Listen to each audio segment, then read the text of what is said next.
Sachez-le, les personnes que vous craignez de perdre sont souvent celles qui, en silence, vous déchirent de l'intérieur.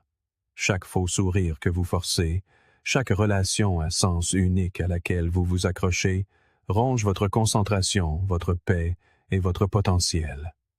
Qui, dans votre vie, vous offre du réconfort mais jamais la vérité? Qui avez-vous gardé près de vous, non pas parce qu'ils le méritent, mais parce que vous avez peur de ce que leur absence pourrait révéler sur votre propre silence? Le pouvoir ne se construit pas par l'addition, mais par la soustraction. Le monde vous dit de créer des réseaux, de vous étendre, d'être aimable. Mais la sagesse stoïcienne nous le rappelle, nous souffrons davantage dans notre imagination que dans la réalité. Nous restons enchaînés à un poids mort, non par amour, mais par peur. Il ne s'agit pas seulement de couper les liens avec ce qui est toxique, il s'agit de reconquérir votre clarté. Le vrai danger n'est pas l'ennemi extérieur, c'est la faiblesse que vous tolérez à l'intérieur de votre cercle. Et si vous êtes assez courageux pour affronter cette vérité, vous avez déjà une longueur d'avance sur la plupart des gens. Si vous marchez sur ce chemin, vers la quiétude, la maîtrise de soi et la force intérieure, abonnez-vous. Considérez cela comme un vœu pour élever vos standards, vivre délibérément et protéger votre paix comme le trésor qu'elle est. L'approbation est une sensation chaleureuse, c'est calme, doux et facile. Quelqu'un hoche la tête pendant que vous parlez, fait écho à vos opinions, soutient chacun de vos gestes. Et pendant un instant, vous vous sentez vu, compris, soutenu. Mais c'est dans ce silence même que les premières fissures commencent à se former. Car ce qui ressemble à de la loyauté n'est souvent qu'un instinct de survie déguisé. Tous ceux qui sont d'accord avec vous ne sont pas de votre côté. En fait, la personne qui n'est jamais en désaccord avec vous est peut-être celle qui se prépare déjà à disparaître au moment où vous aurez le plus besoin d'elle. La véritable loyauté a du poids, elle a une forme, elle risque la tension, le désaccord et l'inconfort. Mais la plupart des gens ne cherchent pas la vérité. Ils cherchent la protection, en se fondant dans la masse, pas en se démarquant. Alors, ils s'adaptent, ils reflètent votre énergie, ils deviennent agréables, non par conviction, mais par calcul. Pensez à la dernière fois où quelqu'un a soutenu votre décision, mais a disparu quand elle a échoué. Dès que les choses sont devenues difficiles, ils se sont retirés, ont pris leur distance, agissant comme s'ils n'avaient jamais eu leur mot à dire. Ce n'était pas une trahison au sens bruyant et évident du terme, c'était un abandon drapé de politesse. Voilà le danger des gens agréables. Leur silence semble être un soutien jusqu'à ce qu'ils deviennent invisibles. Épictète a dit un jour qu'il vaut mieux être réprimandé par le sage que loué par l'ignorant. Et c'est vrai. La personne qui se soucie assez de vous pour vous défier, pour vous dire que vous avez tort ou que vous dérivez, est celle dont la loyauté est construite sur la vérité, non sur une transaction. Les vrais alliés ne sont pas des échos, ce sont des ancres. Ils sont à vos côtés, non parce que c'est facile, mais parce que c'est juste. Mais notre culture ne nous apprend pas à valoriser cela. Elle nous apprend à chercher le confort, à nous entourer de ceux qui nous font nous sentir bien, pas de ceux qui nous rendent meilleurs. Alors nous collectionnons des gens qui nous valident, qui nous renvoient notre image, qui nous sourient, mais qui disparaissent à la seconde où nos fondations tremblent. Ce ne sont pas des amis, ce sont des spectateurs. Et dès que vous commencez à grimper plus haut, soit ils se taisent, soit ils applaudissent sans en penser un mot, car ils n'ont jamais été investis dans votre croissance. Ils étaient investis dans le fait de rester près de votre lumière, sans jamais porter le feu eux-mêmes. Carl Jung comprenait profondément cette duplicité. Il pensait que les gens portent des masques, non seulement pour tromper les autres, mais pour éviter d'affronter leurs propres contradictions.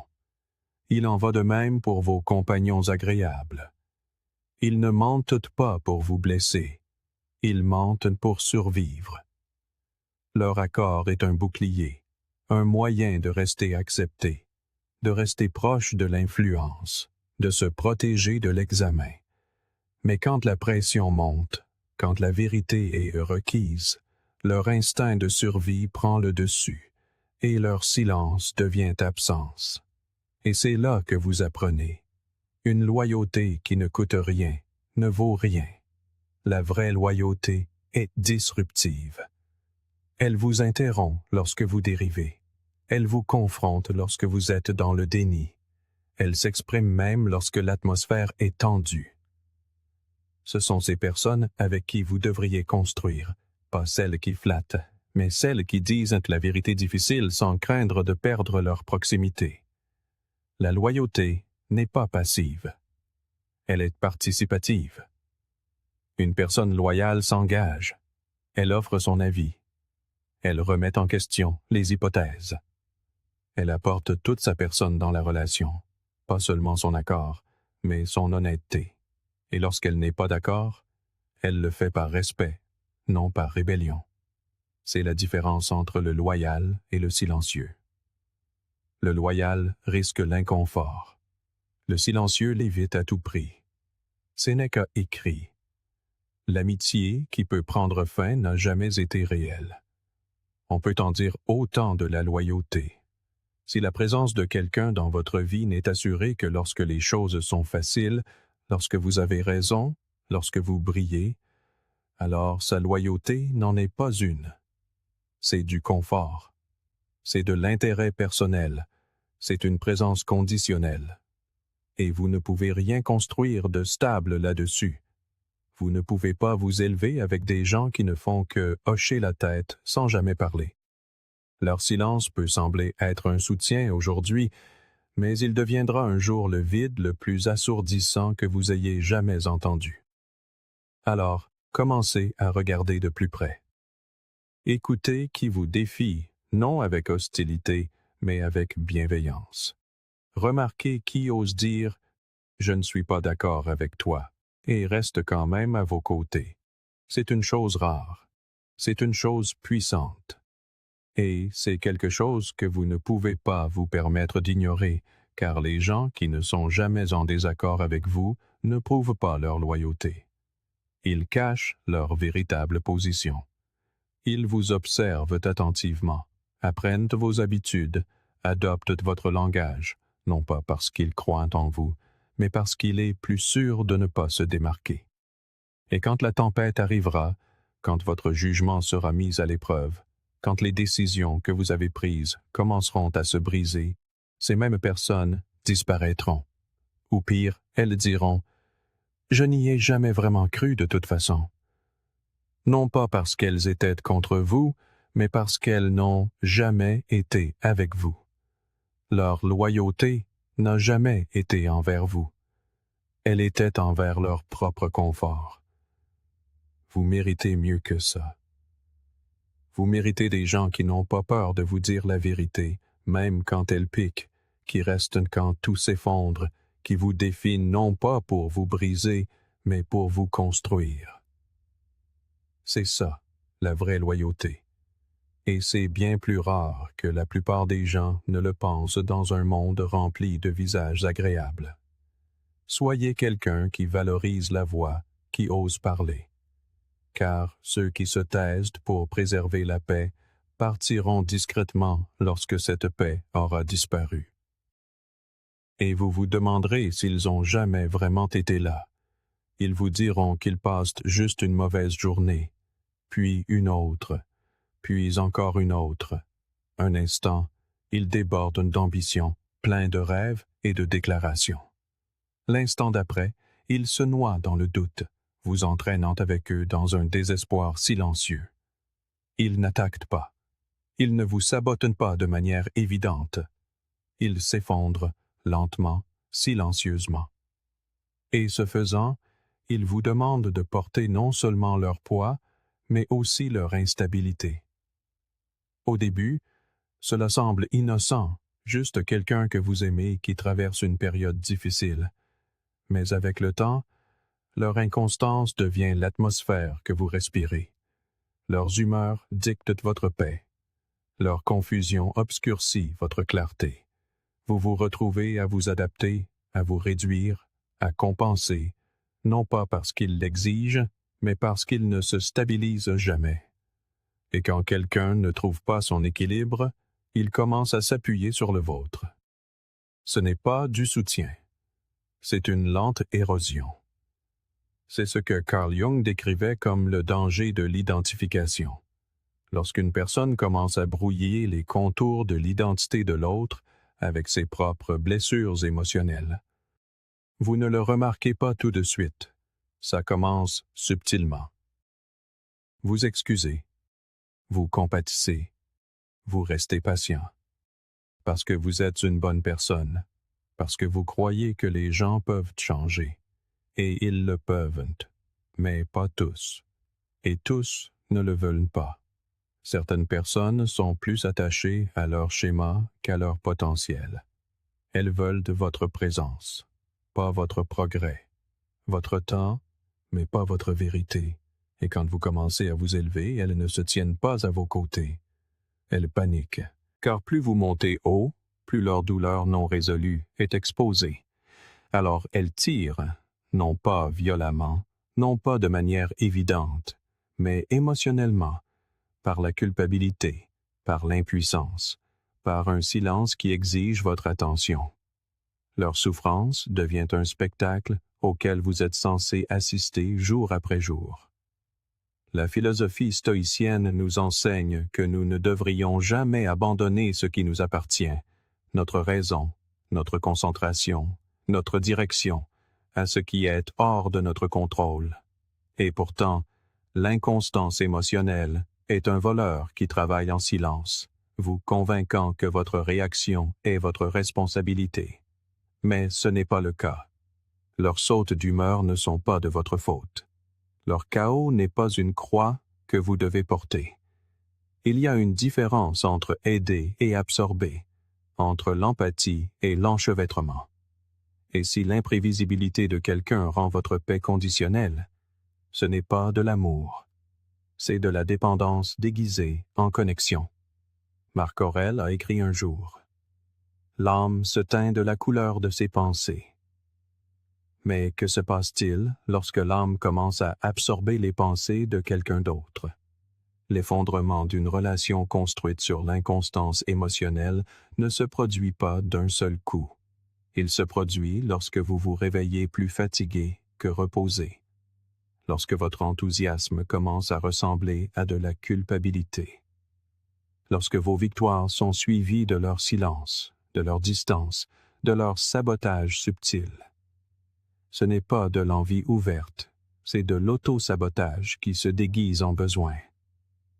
Et si vous ne faites pas attention, vous commencerez à vous sentir responsable de porter deux vies, de réparer des humeurs qui n'ont jamais été les vôtres, d'être la fondation de quelqu'un qui refuse de se tenir debout. Vous n'êtes pas ici pour materner des limites brisées. Vous êtes ici pour construire, et construire exige de la stabilité. Cela exige une énergie qui se multiplie, pas une énergie qui s'évapore chaque fois que quelqu'un de proche oublie comment se tenir debout. La vérité difficile est la suivante. Tout le monde ne peut pas aller là où vous allez. Non pas parce qu'ils sont mauvais, non pas parce qu'ils vous détestent, mais parce qu'ils cherchent encore une raison d'avancer. Et parfois, ils voient votre direction comme une menace, un miroir qui leur renvoie tout ce qu'ils n'ont pas affronté. Et au lieu de s'élever avec vous, ils pointent et vous demandent, sans mots, de porter à la fois la carte et leur indécision. Sénèque nous a prévenu que la vie est longue si l'on sait comment l'utiliser. Mais le temps passé à gérer l'inconstance émotionnelle n'est pas la vie, ce sont les limbes. Cela vous maintient attaché à des cycles qui ne finissent jamais, des conversations qui se répètent, des excuses qui arrivent trop tard, des promesses qui disparaissent au matin. Et plus vous investissez dans quelqu'un qui ne se stabilisera pas, plus votre propre équilibre en souffre. Cela ne signifie pas que vous devenez froid. Cela signifie que vous devenez clair. La compassion sans limite n'est pas de la noblesse. c'est de la négligence envers soi-même. Vous avez le droit de dire « Je t'aime, mais je ne peux plus te soutenir ». Ce n'est pas de l'abandon, c'est de la maturité. Vous construisez avec des gens qui ont fait le travail, qui ont affronté leurs tempêtes et appris à marcher à nouveau, qui apportent de l'énergie dans l'espace, pas de la confusion, qui n'ont pas besoin d'être secourus chaque fois que la réalité frappe. Ce sont eux qui vous soutiendront quand vous tomberez, qui ne feront pas de votre succès une source de honte, qui ne se recroquevilleront pas chaque fois que vous vous épanouirez. Ils ne sont pas parfaits, mais ils sont constants, ancrés. Et ce genre de personne ne vous épuise pas. Elle vous aiguise, elle donne, elle ne fait pas que prendre.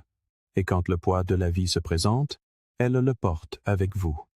Elle ne vous demande pas de la porter. Les gens dans votre vie deviennent soit votre paix, soit votre pression.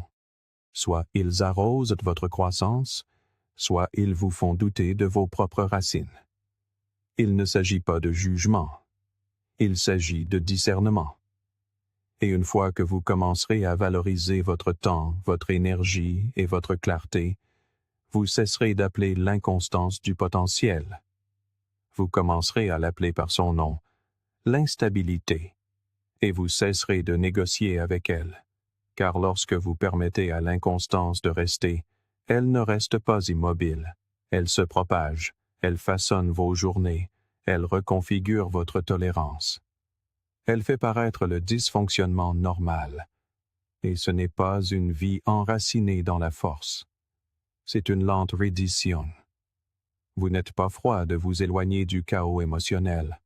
Vous n'êtes pas cruel de choisir la stabilité plutôt que la sympathie. Vous avez le droit de protéger votre concentration, votre avenir, votre feu intérieur. Comme l'a dit Jung, le privilège d'une vie est de devenir qui vous êtes vraiment. Et qui vous êtes vraiment ne peut émerger dans un environnement de volatilité constante. Alors si la présence de quelqu'un est construite sur l'effondrement, laissez-le tomber. Non pas parce que vous voulez qu'il échoue, mais parce que vous refusez de le suivre. Et cela aussi, c'est de l'amour. Le genre qui sait quand rester et quand lâcher prise. Il y a un étrange malaise à être en présence de quelqu'un qui parle trop. Mais pas parce qu'il est excité ou enthousiaste. C'est autre chose. Il surexplique. Il justifie des choses que vous n'avez jamais remises en question. Il se précipite pour expliquer pourquoi il était en retard avant même que vous ne le demandiez. Il clarifie préventivement ce qu'il a dit hier. Pourquoi c'est mal sorti? Comment ce n'était pas ce qu'il voulait dire? Et pourquoi il n'est pas juste que vous le compreniez mal? Au début, cela semble inoffensif, peut-être même prévenant. Mais quand vous prenez du recul, vous commencez à voir le schéma. Ce ne sont pas des gens qui essaient de se connecter. Ce sont des gens qui tentent de gérer les perceptions. Chaque mot est une défense, pas un dialogue. Chaque explication est un bouclier, pas une vérité. Et plus ils parlent, moins vous les connaissez vraiment. La surexplication n'est pas un signe d'honnêteté. C'est l'aveu subtil que la vérité ne peut se suffire à elle-même. Le besoin constant de contrôler le récit, d'adoucir les angles de leur comportement, n'est pas de la transparence. C'est une anticipation du jugement. C'est une gestion des dommages avant même que le dommage n'ait eu lieu.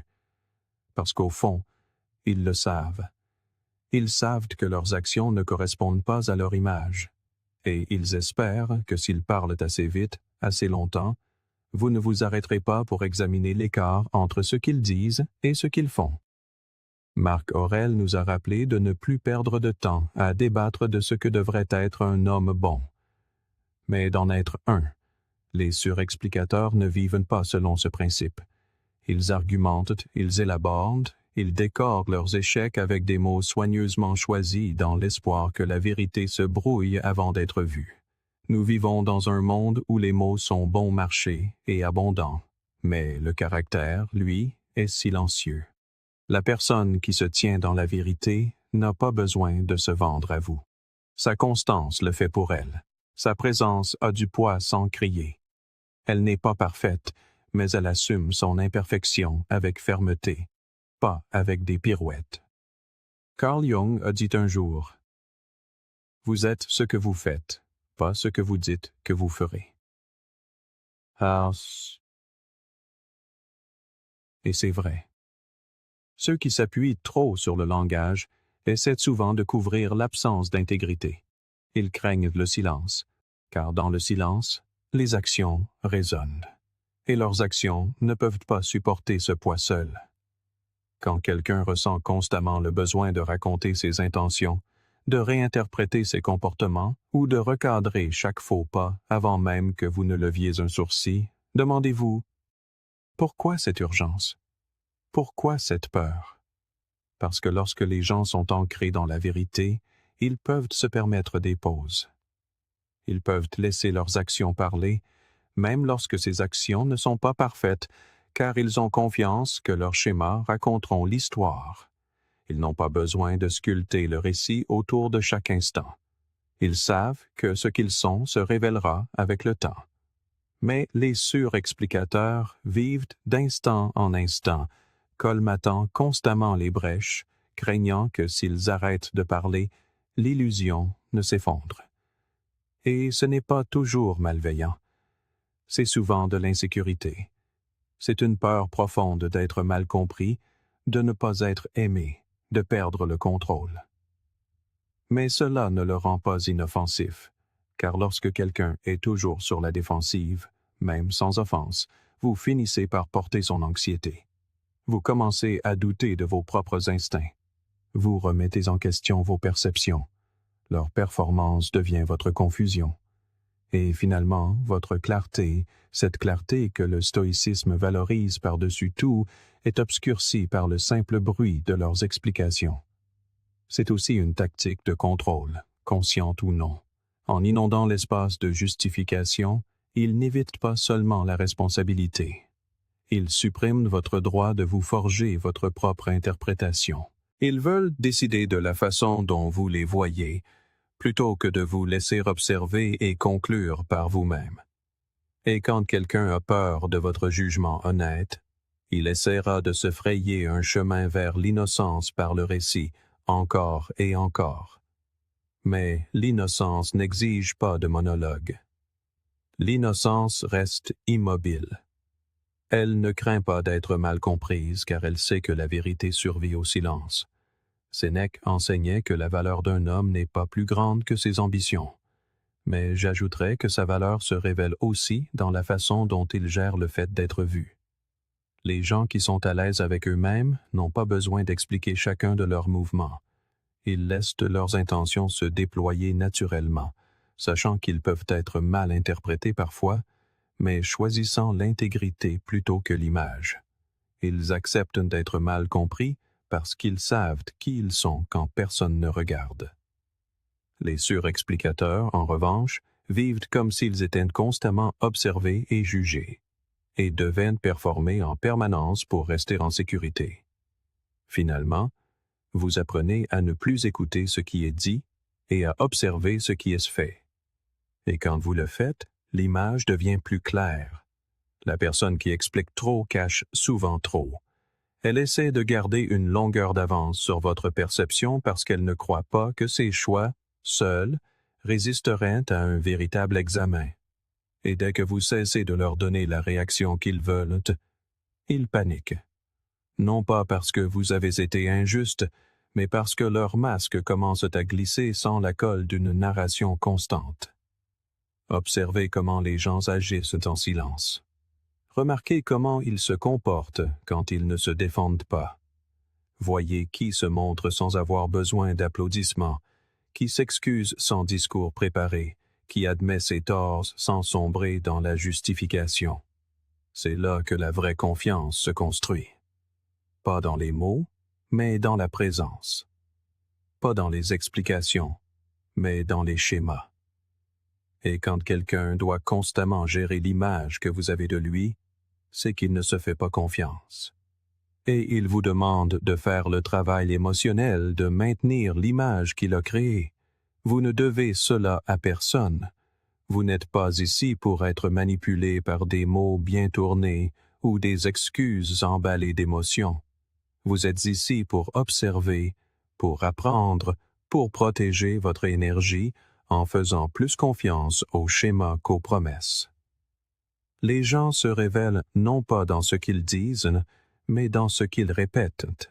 Et la personne qui vous persuade de lui faire confiance est généralement celle en qui vous devriez avoir le moins confiance. Laissez leur silence parler. Laissez leurs actions résonner. Et quand les mots s'accumulent trop vite, demandez-vous, quelle vérité essaie-t-il si désespérément de garder enfouie? Car ce qui est réel n'a jamais besoin de convaincre. C'est tout. Ils entrent dans votre vie discrètement, généralement avec admiration. Ils font écho à votre langage, adoptent votre ton, commencent à citer vos idées comme s'ils les avaient vécues. Au début, cela ressemble à une connexion, comme si quelqu'un vous comprenait enfin, comme si vous aviez trouvé une âme sœur. Mais lentement, quelque chose cloche. Ce n'est pas seulement qu'ils sont d'accord avec vous, c'est qu'ils deviennent vous. Vos manières, vos expressions, même vos valeurs, ils reflètent tout. Mais l'imitation, aussi convaincante soit-elle, est dépourvue d'un élément essentiel, la conviction. Car ce qu'ils ont absorbé, ce n'est pas votre essence, c'est votre image. Et lorsque l'environnement change, lorsque votre chemin dévie ou lorsque vous cessez de leur donner une direction, ils commencent à disparaître. Ou pire, ils se réinventent dans l'ombre de quelqu'un d'autre, tout comme ils l'ont fait dans la vôtre. Certaines personnes préfèrent devenir ce que le moment récompense. Elles s'adaptent, non pour grandir, mais pour survivre. En mode survie, l'authenticité est sacrifiée au profit de l'approbation. Ce ne sont pas des stratèges avec un plan. Ce sont des caméléons sans centre de gravité. Ils ne construisent rien de réel. Ils se fondent dans le décor, se cachant derrière des croyances empruntées et des personnalités recyclées. Ils savent dire les bonnes choses dans les bonnes pièces. Mais lorsque ces pièces changent, ils changent aussi. Car au fond, ils ne sont ancrés à rien de plus profond que la proximité du pouvoir ou de la pertinence. Quand quelqu'un établit une connexion entièrement basée sur l'imitation, cela peut sembler flatteur au début, voire familier. Mais il y a une différence entre la résonance et la réplication. La véritable connexion naît lorsque deux personnes se tiennent dans leur propre vérité et se regardent droit dans les yeux, non pas lorsqu'une suit et imite l'autre pour maintenir une proximité. Au début, cela peut être subtil. Ils adoptent votre philosophie. Ils reflètent vos routines. Ils ajustent leurs objectifs pour s'aligner sur les vôtres. Mais plus ils se rapprochent, plus vous commencerez à le sentir, ce sentiment de malaise, cette impression d'être suivi et non rejoint. Vous remarquerez que lorsque vous ralentissez, ils ralentissent. Lorsque vous changez de cap, ils changent aussi. Non pas par vision partagée, mais par peur de perdre l'accès. Ce n'est pas de la loyauté, c'est de la dépendance déguisée. Et cette dépendance est fragile. Au moment où vous créez de la distance ou les mettez au défi de se tenir debout par eux-mêmes, les fissures apparaissent. Ils deviennent confus, voire rancuniers.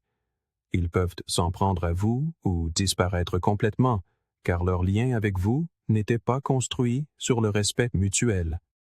Il était construit sur le mimétisme. Et le mimétisme ne peut survivre sans une exposition constante à sa source. Épictète enseignait qu'il est impossible pour un homme d'apprendre ce qu'il pense déjà savoir. Le caméléon croit déjà maîtriser votre chemin, car il l'a si bien répété. Mais la sagesse répétée n'est pas la sagesse vécue. Et lorsque la vie met leur imitation à l'épreuve, elle s'effondre. C'est pourquoi vous devez apprendre à distinguer ceux qui marchent avec vous de ceux qui marchent dans votre ombre. Une ombre disparaît toujours lorsque la lumière change. Les personnes authentiques, elles, demeurent. Elles n'ont pas besoin de vous imiter car elles sont occupées à devenir elles-mêmes. Elles peuvent vous admirer, être inspirées par vous, même apprendre de vous, mais elles ne se dilueront jamais pour vous ressembler, car leur identité n'est pas menacée par la vôtre. En fait, elles veulent être mises au défi. Les ancres ne dérivent pas. Elles restent enracinées, non pas en copiant, mais en apportant quelque chose de distinct. Elles apportent une perspective, une friction, de l'honnêteté, des qualités qui exigent une conscience de soi et une force intérieure. Vous n'avez pas besoin d'écho dans votre vie. Vous avez besoin d'encre. Des personnes qui ne disparaissent pas lorsque la saison change. Des personnes qui restent enracinées dans leur propre vérité tout en vous aidant à grandir dans la vôtre, car les relations bâties sur l'imitation engendrent le silence. Pas de nouvelles idées, pas de croissance, juste de la répétition. Et avec le temps, cela devient suffocant. Vous vous sentez vidé, non pas par le conflit, mais par le vide constant d'être entouré de quelqu'un qui ne fait que refléter et ne révèle jamais rien. Et aussi flatteur que cela puisse paraître, il y a quelque chose de profondément solitaire à être entouré de miroirs. Même Socrate, dans sa quête incessante de vérité, mettait en garde contre le faux confort des vies non examinées. Une personne qui imite les autres sans jamais se tourner vers l'intérieur vit une vie empruntée, non construite. Ces mots ne proviennent pas de l'expérience. Ces valeurs ne naissent pas de l'épreuve ou de la réflexion. Elle adopte simplement ce qui semble fonctionner. Mais la vie finit par révéler ce qui est réel. Les épreuves testent la conviction. La pression expose les imposteurs. Et le moment venu, le caméléon s'éclipse, cherchant une autre peau à revêtir. C'est pourquoi le discernement est essentiel. Observez attentivement les gens qui vous entourent. Vous mettent-ils au défi? Offrent-ils de nouvelles perspectives? Tiennent-ils leur position lorsqu'ils ne sont pas d'accord? Ou se conforment-ils simplement à votre rythme parce que c'est plus sûr que d'être vu? Les stoïciens enseignaient que la clarté commence par le courage de voir les gens pour ce qu'ils sont, pas seulement pour ce qu'ils paraissent être lorsqu'ils sont d'accord avec vous. Et une fois que vous voyez à travers l'imitation, vous ne pouvez plus l'ignorer. Vous commencez à reconnaître quand quelqu'un se met en scène au lieu de s'exprimer. Et à ce moment-là, vous avez un choix. Continuez à nourrir un reflet ou chercher de vraies relations. Que votre cercle soit composé de ceux qui ont des racines, pas des masques. Des gens qui ne se contentent pas de se fondre dans la masse quand c'est pratique, mais qui tiennent bon quand c'est difficile. Car si tout le monde autour de vous ne fait que répéter vos pensées, votre vision est déformée. Vous n'évoluez plus. Vous êtes applaudi par un public qui ne connaît pas le sens du silence, et encore moins de la substance. Choisissez ceux qui n'ont pas besoin de devenir vous pour vous respecter. Choisissez ceux qui ne suivent pas votre chemin, mais qui marchent à vos côtés sur le leur. Car le pouvoir ne vient pas du fait d'être imité. Il vient du fait de se tenir aux côtés de ceux qui sont assez forts pour se tenir seuls. Certaines personnes n'entrent pas dans votre vie. Elles s'y précipitent. Dès le début, elles s'ouvrent. Vite, trop vite. Quelques heures à peine après vous avoir rencontré, elles partagent les aspects les plus profonds de leur passé, exposant des blessures dont la plupart des gens mettent des années à parler. Elles avouent des traumatismes, vous confient des secrets et jurent que cette connexion ne ressemble à rien de ce qu'elles ont jamais ressenti. Au début, vous pourriez confondre cela avec de la confiance, de la vulnérabilité, quelque chose de réel. Mais ce n'en est pas. C'est une performance, une tactique déguisée en vérité. Car l'intimité, lorsqu'elle est authentique, n'est jamais précipitée. Elle se déploie lentement, tranquillement, authentiquement. Ce qu'ils offrent n'est pas de l'intimité. C'est une proximité fabriquée. Et ce n'est pas pour votre bien. C'est pour le contrôle. Ce type d'accélération émotionnelle ne vise pas à créer des liens. Il vise à vous ancrer. à vous faire sentir si émotionnellement enchevêtré, sitôt que toute tentative de créer de l'espace plus tard ressemble à un abandon. Et lorsque vous essayez de prendre du recul, lorsque votre intuition vous dit que quelque chose ne va pas, ils ne réagissent pas avec grâce. Ils vous rappellent tout ce qu'ils ont partagé, à quel point vous êtes devenus proches, à quel point vous devez vous soucier d'eux, parce qu'ils ont été si ouverts avec vous. Mais une ouverture sans limite n'est pas de la vulnérabilité, c'est de la manipulation. C'est une manière soigneusement déguisée de forcer la culpabilité là où il devrait y avoir la liberté.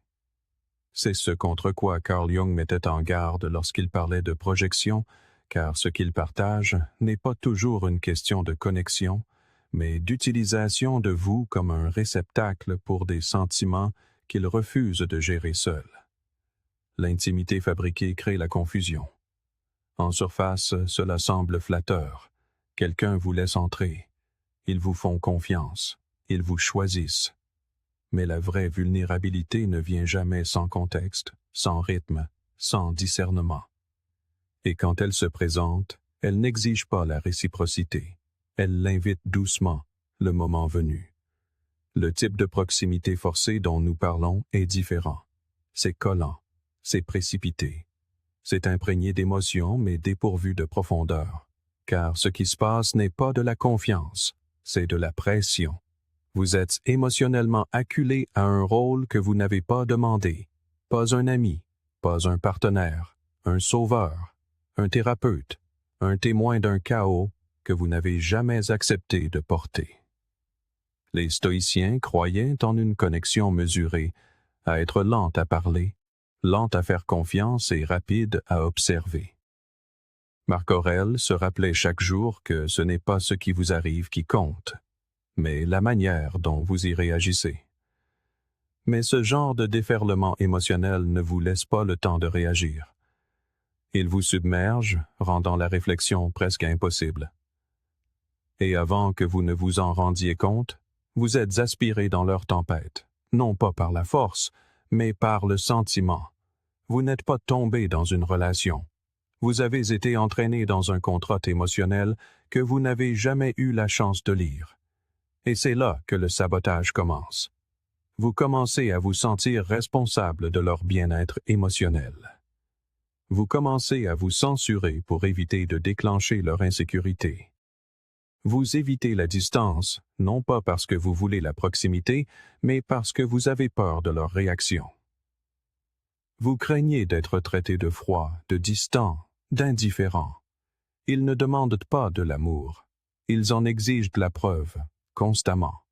Et si vous ne la donnez pas, ils vous font sentir que vous avez brisé quelque chose de sacré, quelque chose que vous n'aviez jamais accepté en premier lieu. C'est pourquoi le lien traumatique est si dangereux. Il contourne le processus naturel de la confiance. Au lieu de grandir ensemble, vous êtes soudés par le traumatisme. Leurs blessures deviennent de la colle. Et plus vous essayez de vous détacher, plus ils saignent exprès, juste pour vous garder près d'eux. La véritable intimité, en revanche, est lente et stable. Elle ne se construit pas sur ce qui est dit la première semaine. Elle se construit sur ce qui est montré la première année. Par l'action, par la constance, par les signaux silencieux et tacites qui disent « Je suis là, je te vois. Je n'ai pas besoin de déverser mon passé pour le prouver. » Aristote croyait que la véritable amitié n'est pas basée sur l'utilité ou le plaisir, mais sur la bonté, le respect mutuel, la vertu éprouvée par le temps. Mais l'intimité fabriquée saute tout cela. C'est une connexion fast-food, riche en calories émotionnelles, mais sans aucune nourriture pour l'âme. Elle vous laisse à la fois plein et vide. Et lorsque les émotions s'estompent, comme toujours, il vous reste quelqu'un qui ne vous connaît pas vraiment et ne veut pas vous connaître. Il voulait juste quelqu'un à qui s'accrocher, quelqu'un pour ancrer son chaos. Et si ce quelqu'un n'est plus vous, il passera à autre chose, vite, tout comme il est arrivé. Le plus difficile est de le reconnaître pendant que vous y êtes, car il est facile de confondre l'intensité avec la profondeur. Mais la profondeur est silencieuse. Elle n'exige pas, elle ne se précipite pas, elle respecte l'espace, le rythme et le silence. Vous la reconnaîtrez non pas à la vitesse à laquelle quelqu'un partage, mais à la patience avec laquelle il écoute. Non pas à la quantité de ce qu'il révèle, mais à la manière dont il réagit lorsque vous dites « non » ou « pas encore » ou « j'ai besoin de temps ». La personne qui honore vos limites, même si cela la frustre, est celle qui mérite votre confiance, pas celle qui vous inonde de sentiments pour accélérer votre loyauté.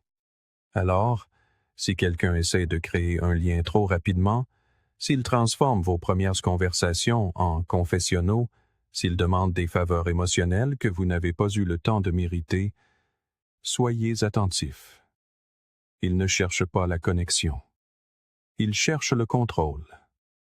Et il est normal de prendre du recul, de dire « c'est trop, trop tôt », de protéger votre paix sans vous excuser, car la vraie proximité n'est jamais forcée.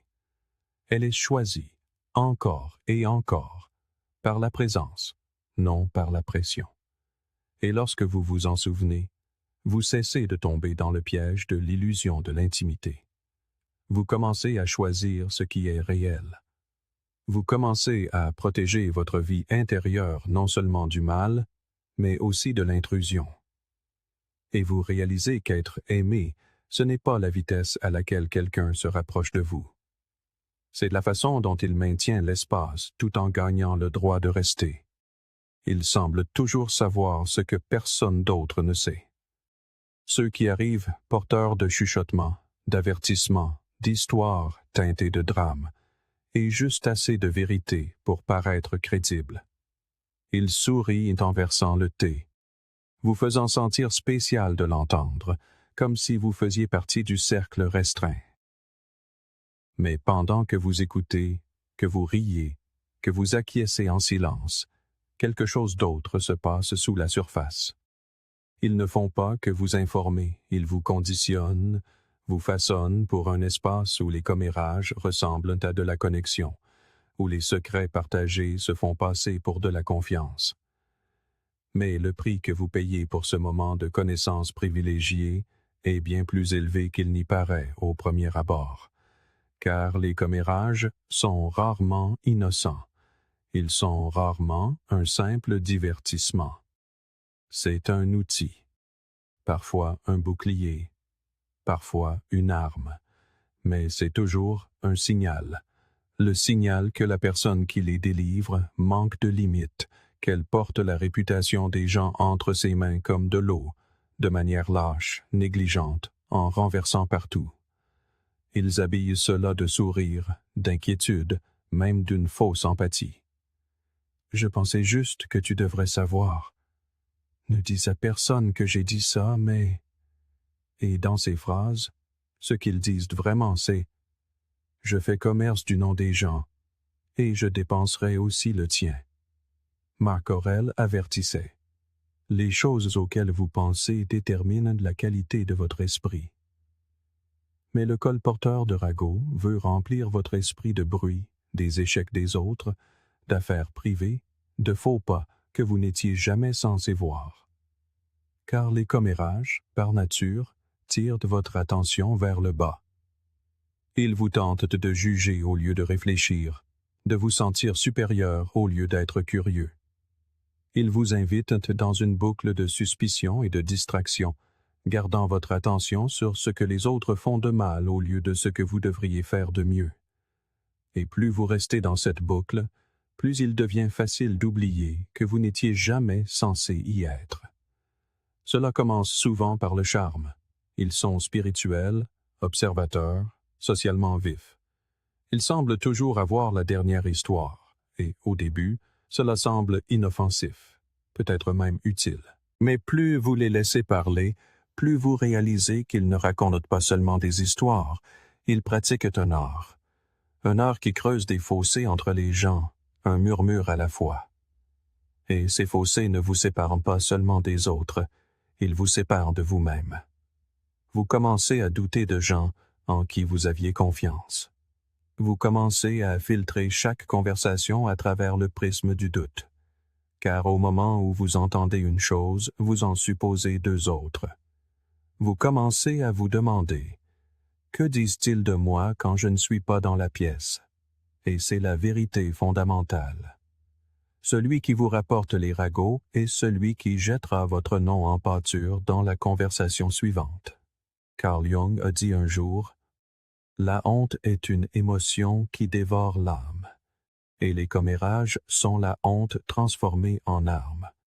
C'est la propagation d'ombre avant que la personne n'ait la chance de se tenir dans la lumière. Ils sont souvent basés sur des fragments, des demi-vérités ou des interprétations déformées par l'ego. Et lorsque votre nom devient partie intégrante de cette économie, votre réputation ne vous appartient plus. Elle est façonnée dans des espaces où vous n'êtes jamais entré, par des gens que vous n'avez jamais rencontrés, parce que quelqu'un d'autre a décidé que votre histoire était plus facile à vendre qu'à comprendre. C'est là le danger. Vous ne saurez pas quand ça commence.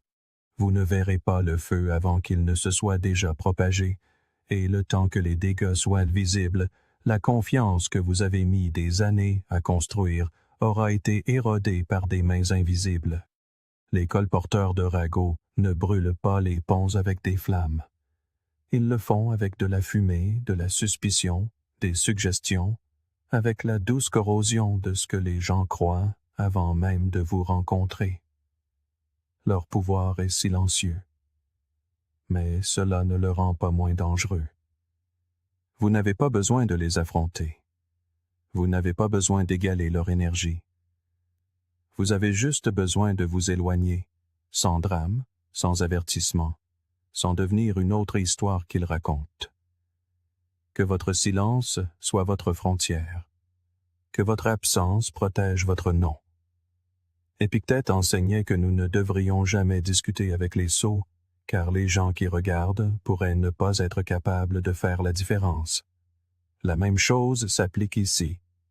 Si vous combattez un colporteur de ragots, vous entrez dans son arène. Vous validez sa méthode. Mais si vous vous éloignez, si vous devenez inaccessible à ses récits, vous lui refusez la seule chose dont il a le plus besoin, l'accès.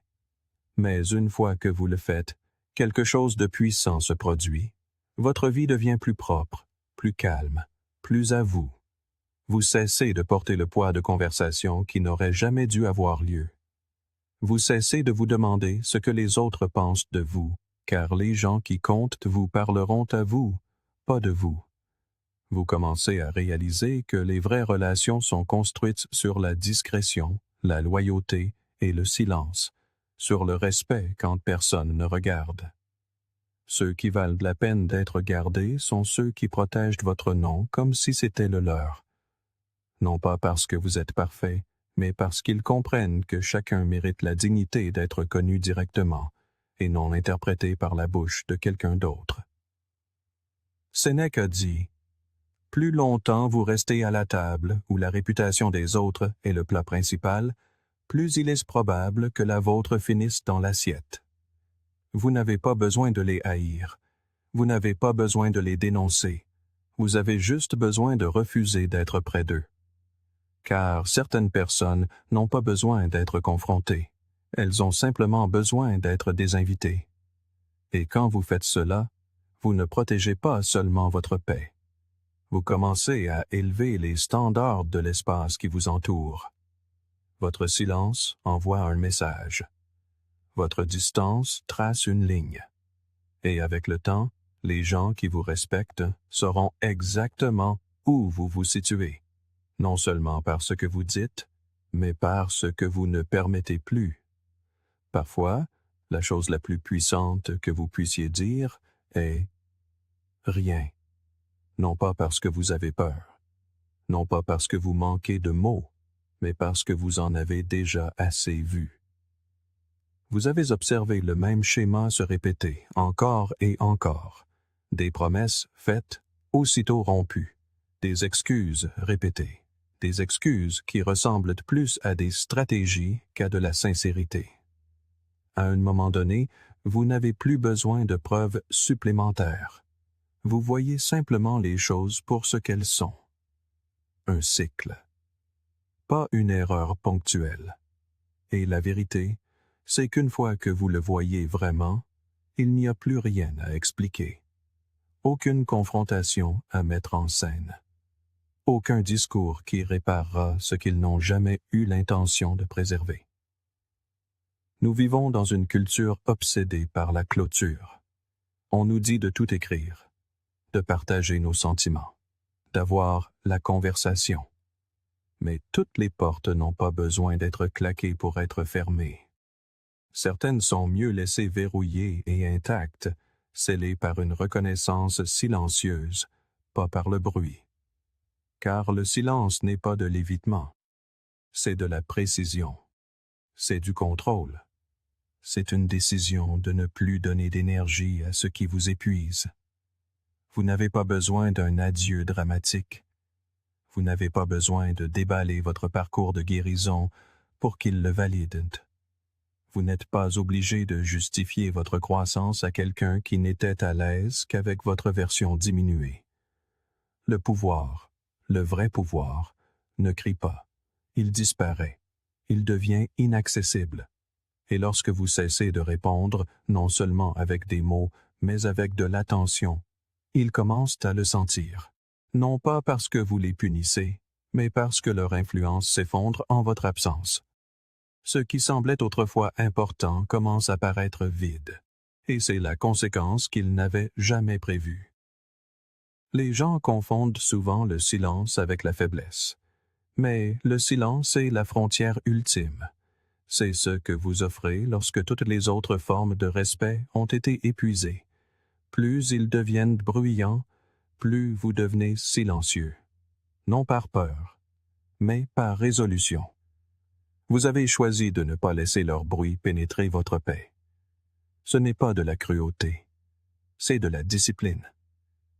Épictète disait « Si quelqu'un réussit à vous provoquer, réalisez que votre esprit est complice de la provocation. » Le silence est la manière de protéger votre esprit de ce piège. C'est ainsi que vous vous rappelez que votre énergie est un privilège, pas un droit acquis. Et ce qu'ils ressentent n'est pas de l'abandon, c'est de l'insignifiance. C'est la prise de conscience que la personne qui répondait, expliquait, défendait ou réagissait n'est tout simplement plus disponible. Ils n'ont plus accès à vos émotions, non pas par méchanceté, mais parce que vous les avez récupérées. Le lien n'est pas rompu par la force, mais par l'immobilité. Et dans cette immobilité, le poids se déplace. Il ne façonne plus votre récit. Vous le faites. Non pas par la résistance, mais par le retrait. C'est ce que la plupart des gens ne comprennent pas.